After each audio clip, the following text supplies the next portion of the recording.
Hey, what's up, everybody? Welcome to the Daniel Ortiz Rants at the Movies podcast. Today, we're going to be taking a look at The Little Things. It stars Denzel Washington, Rami Malek, and also Jared Leto. It was directed by John Lee Hancock, who has directed movies such as The Blind Side, Saving Mr. Banks, and also The Highwaymen. If you haven't seen Highwaymen, check this movie out. It's on Netflix. It's about Bonnie and Clyde, except it's told from the perspective of the lawmen that are actually hunting them down. We'll leave that for another video, but it's on Netflix. Check it out if you do get a moment. But back to this movie. This one is about Denzel Washington playing a small county sheriff who's traumatized by a past case. Now he's being recruited by Robbie Malick, who's the up-and-coming detective. And they're looking for a serial killer that's murdering young ladies. So with this film, one of the things that I really did like was the cinematography of the film.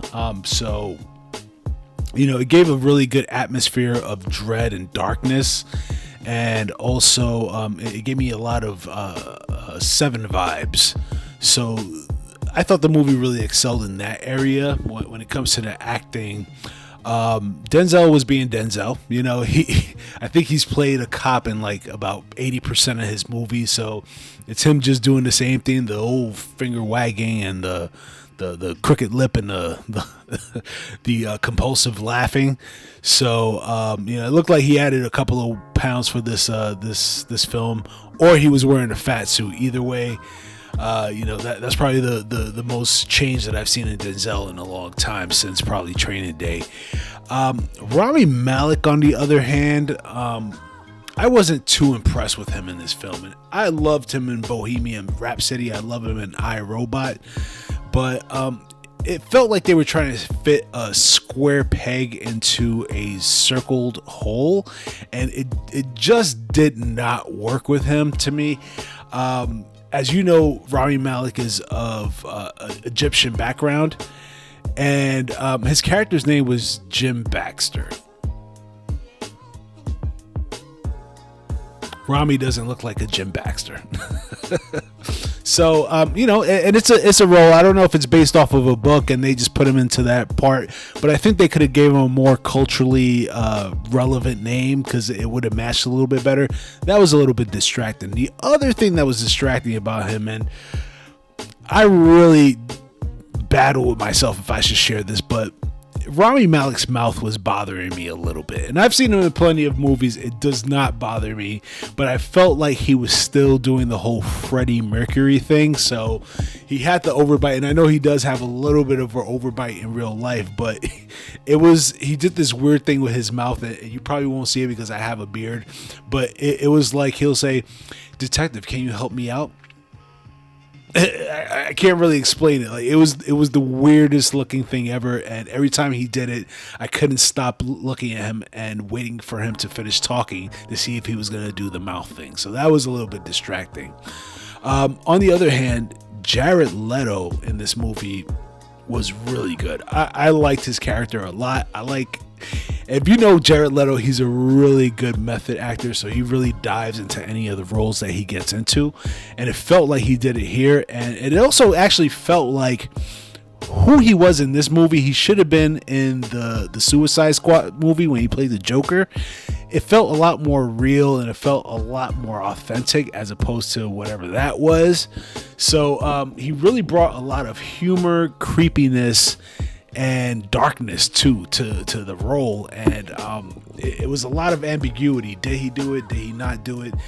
That's what the movie really just nailed very well, and I think that they did it because Jared Leto was playing that role. So kudos to Jared Leto on that movie. As I mentioned before, the cinematography was great, but one of the things that this movie really lacked was good pacing.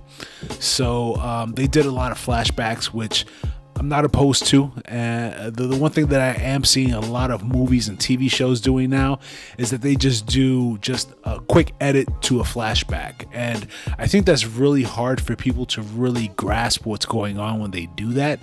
What what I want to see is a little bit of a transition. I don't know if any of you seen Lost before, but Lost used to have like a little sound that would play whenever they would do a flashback, and that was very helpful to understand, okay, we're transitioning from one part of the movie or one part of the series to another part, and it made it easier to just follow what was going on. And I think that this movie did that wrong, and it got a lot of that pacing very wrong, so it just made you stumble a lot, and you were like, wait, are we in the past, are we in the future? So it made it a little bit difficult to really follow along those lines. But if I was to give this movie a rating, I would say it was a C-. There were some really bright spots that I did like about the film, but overall the entire tonality of the movie was not strong.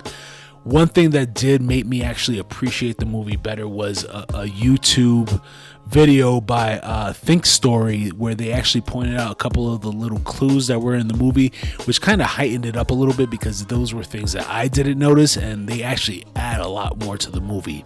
But still, the movie is a C+. C+. No. C- movie. It's on HBO Max.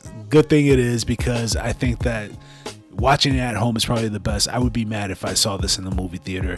I know the end is going to really throw a lot of people off as well, but understand that what we're looking at here is more so the fragility of these officers, and the killer part is important still in the movie, but it's not as strong as just dealing with trauma. So that's what you're going to get out of it. C-.